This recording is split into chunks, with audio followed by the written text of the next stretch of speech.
Hi friends, welcome to cine family 2. పడమటి సంధ్యా రాగం serial heroine Prithviraj and ప్రీతి శర్మ. వీరిద్దరూ ఈ సీరియల్లో శ్రీను ఆద్య క్యారెక్టర్లో చాలా అద్భుతంగా నటిస్తూ తమదైన స్టైల్లో ప్రేక్షకులను ఆకట్టుకొని ఎంతో మంచి సక్సెస్ను అందుకున్నారు.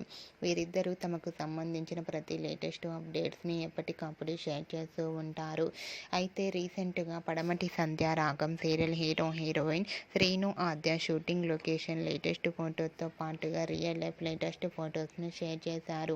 ఆ ఫొటోస్లో శ్రీను ఆద్య షూటింగ్లో పాల్గొంటూ చాలా బిజీగా కనిపించారు. ఆ ఫొటోస్ చూసిన వారంతా made for each other and lovely couple అంటూ కామెంట్స్ పెడుతున్నారు. మీకు కూడా Srinu Aadya shooting and real life latest photos మీకు నచ్చినట్లయితే మీ అభిప్రాయాన్ని మీ కామెంట్ రూపంలో తెలియజేస్తూ లైక్ చేయండి, షేర్ చేయండి. మరిన్ని ఇంట్రెస్టింగ్ అండ్ లేటెస్ట్ అప్డేట్స్ కోసం మా సినీ ఫ్యామిలీ 2 ఛానల్ని సబ్స్క్రైబ్ చేసుకోండి.